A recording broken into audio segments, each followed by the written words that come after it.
afar iyo labaatankii saac ugu dambeysay xaaladaha cusub ee soo kordhay waxaa waaye 51 waxaa rag ah 32 waxaa dhadig ah haween ah 19 haddaan fiirino da'da dadka laga helay meelaha ay kala joogaan horta Banaadir waxaa jooga 37 Puntland waxaa jooga 12 Galmudugna waxaa laga helay 2 qof oo zaa'id ah dadka laga helay da'dooda haddaan fiirino marka laga bilaabo 20 ilaa 20 da'dooda boqolkiiba waxay yihiin 5 20 ilaa 39 sano da'dooda dadka ugu dhaxaysa boqolkiiba waxaa laga helay 49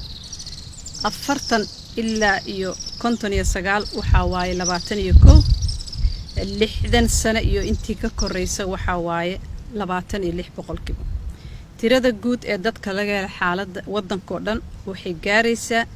722 dhimashada waxaa ku soo kordhay hal qof Ilaahay ha u naxariisto tirada guud ee dhimashada waxay noqonaysaa 32 waxaa ka bogsatay 10 qofood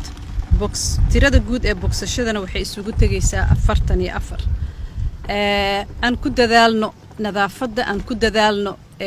inaan kala dheeraano aan ku dadaalno inaanan ma aragtay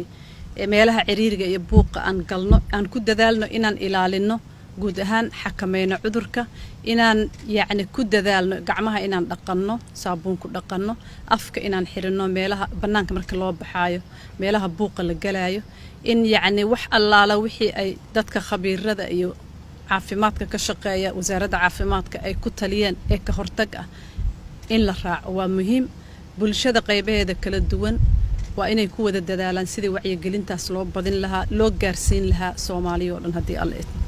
waxaa kaloo muhiim ah in qofka hadduu calaamadihii iska dareemo inuu wacdo nambarada loogu talagalay gobolladoo dhan ee uu ka helayo waano iyo sidii loola dhaqmi lahaa waxyaalaha uu ka cabanayo waa muhiim in guriga la joogo aan banaanka loo bixin haddii aysan muhiim ahayn banaanka markuu qofka u baxayana uu afka xirto uu is ilaaliyo uu yacni dantiisa intuu soo guto uu isla markii xaafadiisa gurigiisa ku soo noqdo joogidda iyo xakameynta waxyaalaha ugu weyn oo cudurkan aan ugu hortagi karno tirada waa sii badanaysaa waxaad fahmaysiin in bulshada dhexdeeda uu fiditaanka sii badan yahay waxaa jira xaalado badan oo kor lagala socdo oo aan la xaqiijinin laakiin la tuhunsan yahay inay dadka qabaan ama ay u geeriyoodeen waxaan isku dayeynaa ka dawlad ahaan wasaaradda caafimaad in aan badino sidii awoodii baaritaan ee shaybaarka si loo ogaado cadadda inta uu gaaray looga qaato cabir bulshadeena sidoo ugu fidaa walaalayaal aan isugu dardaarno ilaan Ilaahay ka cabsano ilaan Ilaahay barino iyo inaan sameeyno wax allaala wixii tala ah oo aan cudurkan ku xakameynayno